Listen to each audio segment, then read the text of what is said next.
imóvel colocaria ele inteirinho, né, em termos para os fins de decisão para adaptações arquitetônicas, inteirinho na parte de definições. O artigo 194, além da multa, estabelecer a concessão da interdição do espaço. Artigo 196, as soluções destinadas à eliminação, redução, superação de barreira na promoção da acessibilidade de todos os bens culturais imóveis devem estar de acordo com as exigências dos órgãos federais e estaduais responsáveis pelo patrimônio histórico. Aqui que eu falo que, nesse caso, o Estatuto Federal é bem mais eloquente em relação a isso, deverá estar acessível. Então eu coloco aqui, devendo ser garantido acesso aos imóveis e, quando comprovadamente seja impossível, deverá haver um mapa tático com a descrição volumétrica do local. Eu sempre mostro nas palestras o mapa tático que tem na entrada do Centro da Forma, com a Foz do Iguaçu, lá do argentino.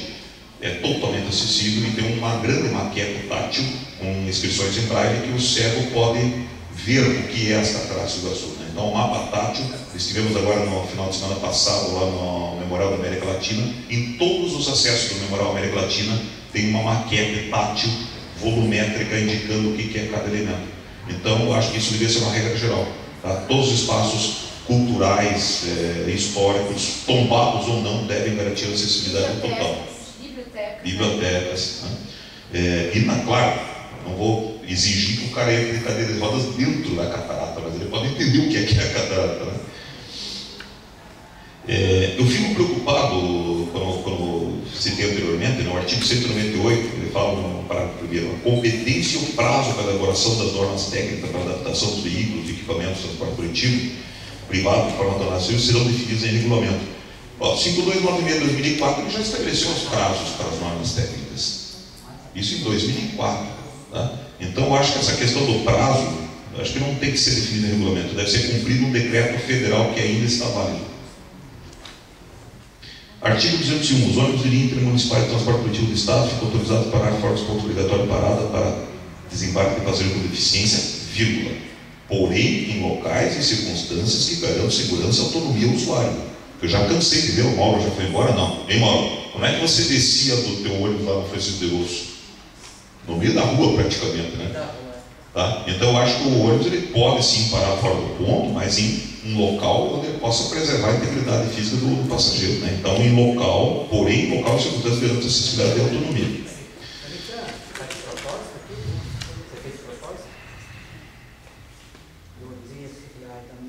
As empresas, artigo 206. O serviço de transporte coletivo metroviário, ferroviário existentes deverão estar totalmente acessíveis no prazo máximo definido em regulamento. As empresas, concessionárias de serviço, a mesma coisa aqui, ele fala apresentar plano de adaptação dos sistemas existentes, prevendo ações saneadoras com porcentagem mínima sobre os elementos não acessíveis que compõem o sistema definido em regulamento. O 5296 estabelece que no prazo de 120 meses, ou seja, em 2014, todo o sistema deverá estar totalmente acessível. Então, acho que essa porcentagem mínima aqui tem que ser eliminada. É o parágrafo 1º do artigo 206.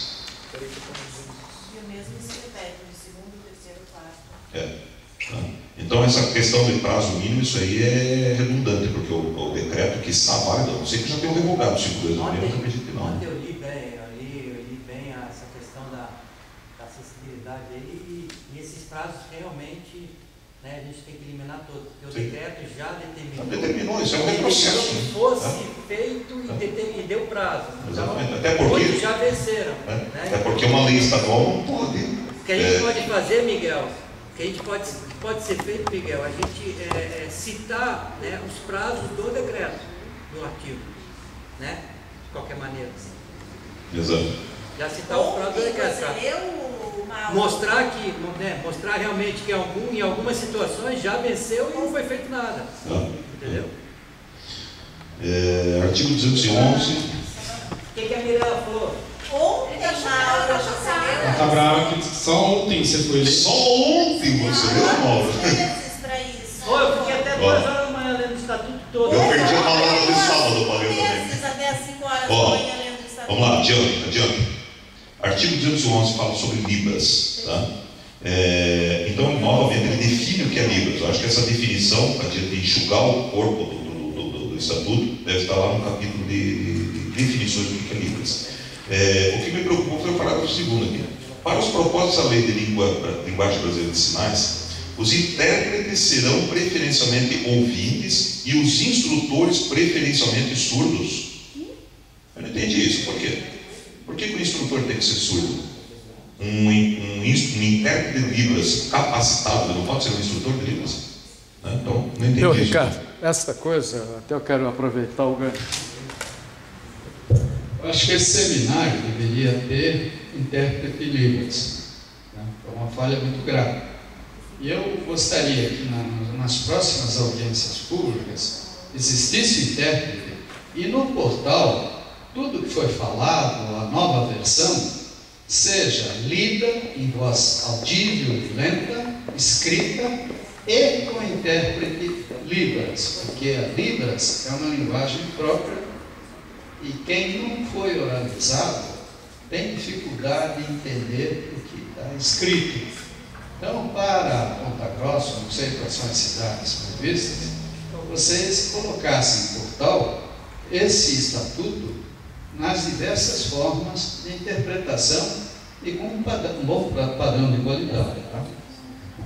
Artigo 213. As editoras instaladas ou não no Estado que no território paranaense comercializem livros, apostilas e outras obras literárias, quaisquer gêneros, estão autorizadas, esse autorizado eu acho que deve ser mudado para obrigados, a atender a solicitação dos consumidores com deficiência visual para impressão em braille das obras que editam, vírgula, assim como a versão em áudio. Essa é uma discussão que nós tivemos lá na REATEC sobre a questão de direitos autorais. Já existe uma lei autorizando qualquer literatura a ser transcrita em braille sem autorização de intérprete de Libras.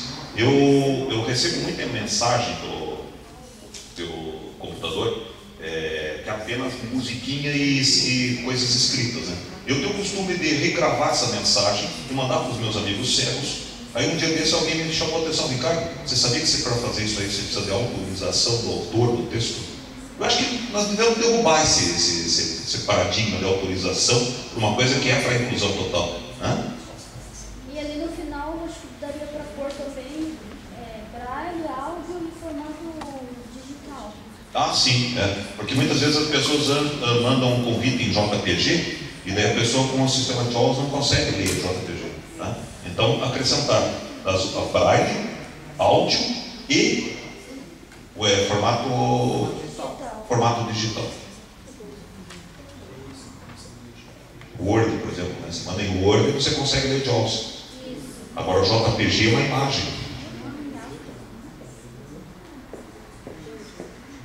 Então toda vez que for mandado um documento em formato JPG, que seja anexado em formato Word para que a pessoa possa ter essa leitura, né? No parágrafo 2º do artigo 214, ele fala sobre obrigatório produtos centralizados, tem inscrição em braille, ele fala produtos e beleza. Eu acho que deve ter sido um erro de tradução aqui, né? Eu acho que é produtos de beleza, né? Tá?